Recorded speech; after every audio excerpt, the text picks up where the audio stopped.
শুধু আমার দেহটা ছাড়া আমার কোনো কিছুই আমার ছিল না, সব কিছুই তাদের আন্ডারে ছিল। আমিও তাদের আন্ডারে ছিলাম। আমাকে খুন করে ফেলার জন্য টাকা দিয়েছে খুনিকে। আমার আপন ভাই এটার সাথে জড়িত, আপন বোন জড়িত।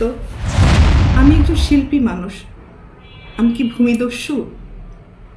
আজকে যাদেরকে আমি এই দুই হাতে ছোটবেলার থেকে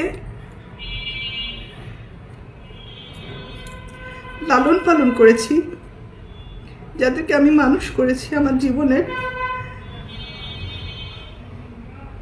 অনেকগুলো সময়, সুন্দর একটা সময়, প্রতিটা মানুষের একটা সুন্দর সময় থাকে নিজের জীবন উপভোগ করার সময়। সেই সময়টা আমি তাদের জন্য ব্যয় করেছি, তাদের পিছনে ব্যয় করেছি, তাদেরকে মানুষ করার জন্য। কারণ আমার বাবা মায়ের সন্তান আমার সন্তান না, কিন্তু তারা কিন্তু আমার দায়িত্ব না। তারপরেও আমি আমার ভাই বোনদেরকে নিজের সন্তান হিসেবে লালন পালন করেছি, দায়িত্ব পালন করেছি। নিজের ভবিষ্যৎ, নিজের ভালো লাগা মন্দ লাগা অনেক কিছুই বাদ দিয়ে দিয়েছি শুধু আমার ভাই বোনদেরকে মানুষ করার জন্য। কিন্তু এখন এসে দেখলাম মানুষ তো হয়নি, হিংস্র কিছু পশুও বলবো না, পশুরা তো আসলে খুব কৃতজ্ঞতা থাকে পশুদের মধ্যে, কিন্তু এদের মধ্যে সেই কৃতজ্ঞতা বোধটুকুও নেই। আর উপরের দিকে থুতু ফেললে তো নিচের দিকেই আসে। কাদের নামে অভিযোগ করব? অভিযোগ তো আসলে করে বাইরের লোকদের নামে। আর আমি যেহেতু আমার ভাই বোনদেরকে, আমার বাবা মাকে অনেক ভালোবাসি, যার কারণে আমার জীবনে আমি অনেক কিছু ফেস করেছি তাদের দ্বারা। নির্যাতিত হয়েছি, লাঞ্ছিত হয়েছি, অপমানিত হয়েছি। নিজের এত বছর যে আমি ইন্ডাস্ট্রিতে ইনকাম করেছি, তারা আমার সাথে বেইমানি করেছে। আমার সমস্ত অর্থ আমার কাছ থেকে নিয়ে নিয়েছে। আমার টাকা দিয়ে কেনা সয় সম্পত্তি কোনো কিছুই আমার নামে ছিল না, আমার প্রত্যেকটা ভাই বোনের নামে ছিল। আমার অ্যাকাউন্টগুলো শূন্য ছিল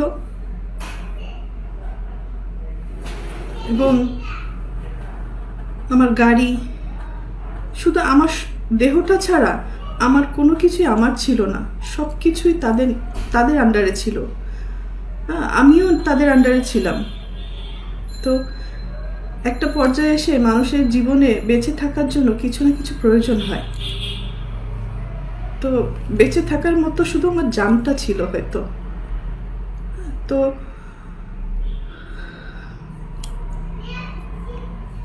একটা পর্যায়ে এসে যখন আমি জানতে পারলাম আমার পরিবারই আমার সাথে বেইমানি করেছে, আমাকে ঠকিয়েছে, আমার সব কিছু কেড়ে নিয়েছে, এগুলো জানার পরে আমি চুপ ছিলাম।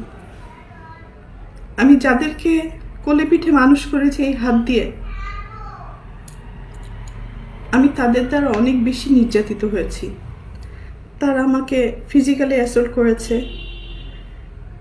আমার টাকা চুরি করে আমাকে মারার প্ল্যান করেছে, আমাকে খুন করে ফেলার জন্য টাকা দিয়েছে খুনিকে।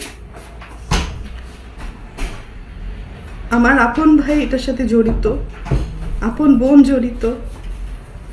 আর একটা সামিন নামে একটা ছেলেকে পালক নিয়েছিলেন। তারপরও আমি অ্যাকসেপ্ট করেছিলাম যে ঠিক আছে, একটা মানুষ তো, একটা বাচ্চাকে লালন পালনের দায়িত্ব নিয়েছিলাম।